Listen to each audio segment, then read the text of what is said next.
মনটা ভীষণ খুশিতে আজকে জঙ্কুক ফিরবে। তে বাবার রুমে ঢুকে গঙিও অফিসের জন্য তৈরি হচ্ছিল। তে এগিয়ে গিয়ে বাবার টাই হাতে নিয়ে বাঁধতে থাকে। গঙিও সরু চোখে মেয়ের দিকে তাকিয়ে থাকে। আব্বু, আমি রিয়েলাইজ করলাম তোমার কথা না শুনে জঙ্কুককে বিয়ে করে আমি ভুল করেছি। আমি তো ছোট, বলো, কিউট একটা বেবি না? ভুল তো করেই ফেলেছি।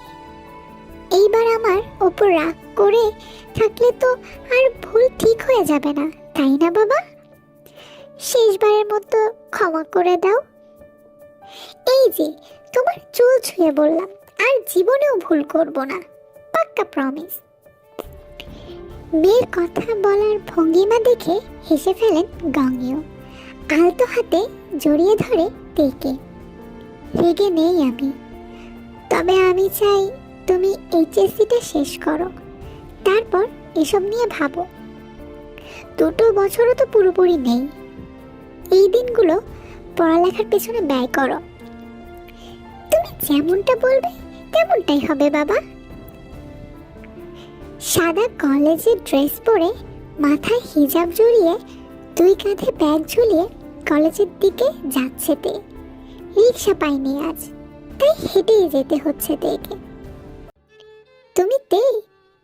হঠাৎ পেছন থেকে কারো ডাক শুনে থেমে যায় তে। পেছনে ফিরে তাকায়। তের সামনে লম্বা সুন্দরী একজন মহিলা দাঁড়িয়ে আছে, যার পরনে নীল রঙের শাড়ি। মুখে নেই কোনো সাজসজ্জা, তবুও মেয়েটাকে অপূর্ব লাগছে। এই মেয়েটিকে তে চেনে, চিনবে নাই বা কেন? এ তো সেই মেয়ে যে তের জঙ্কুকের মনে জায়গা করে নিয়েছিল। এই জীবনে মুখখানা ভুলতে পারবে না তে। এই মানুষটার প্রতি ভীষণ জেলাস তে।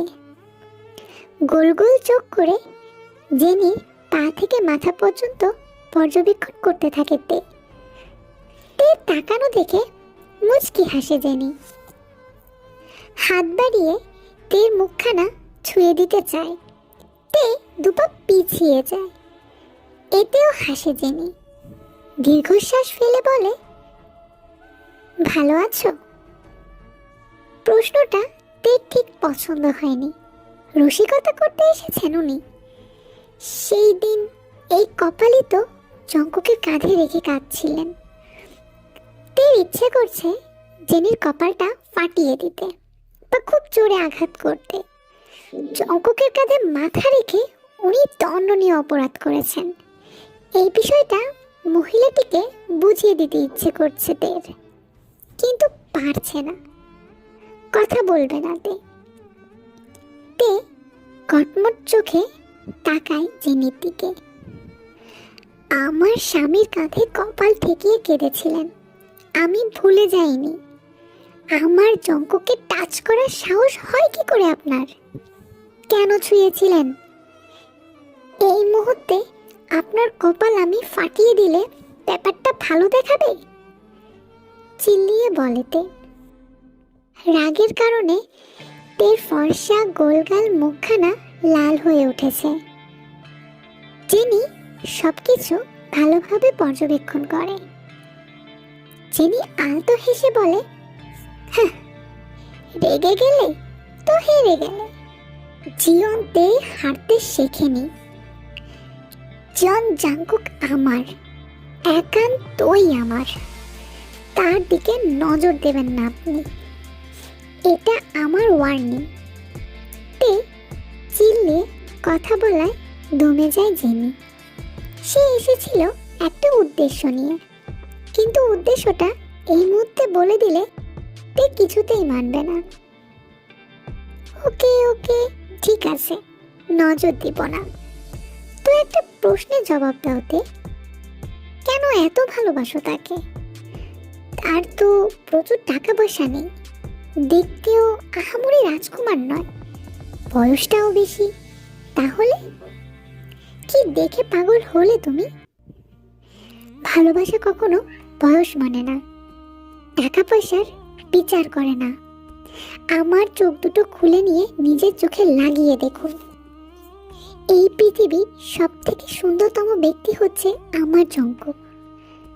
তাকে ভালোবাসার জন্য আমার শখানিক কারণ লাগে না, বরং তাকে ভালো না বাসার জন্য অনেক কারণ লাগবে। মুগ্ধ হয় জেনে, নিজের উপর রাগ হয়। এভাবে কখনোই ভালোবাসতে পারেনি সে জঙ্কুককে। যদি ভালোবাসতে পারতো তাহলে অবশ্য তার জীবনে এমন একটা দিন আসতো না।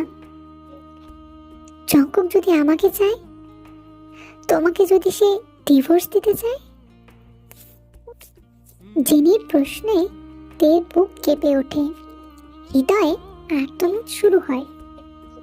তবুও জেনির সামনে নিজেকে দুর্বল প্রমাণ করতে নারাজ সে। বুক ফুলিয়ে জবাব দেয়, আমি আটকে রাখতে জানি, আগলে রাখতেও জানি। আমার জঙ্কুক কখনোই আপনার কাছে ফিরবে না, আর ফিরতে চাইলেও আমি ফিরতে দেব না। আমার অনেক সাধনার ফল জঙ্কুক। আমার পর তাকে প্রাণ থাকতে আমি হারাতে দেব না। এটা বলেই তে কলেজের দিকে চলে যায়। জেনির আর একটা কথাও সে শুনতে নারাজ। কলেজের গেটের ভেতরে ঢুকে দাঁড়িয়ে পড়ে তে। জেনি এখনো দাঁড়িয়ে আছে। কলেজে নতুন বিল্ডিং হচ্ছে, তার জন্য ইট ভেঙে রাখা হয়েছে। তে এক টুকরো ইট খুঁজে ছুঁড়ে মারে জেনির কপাল বরাবর।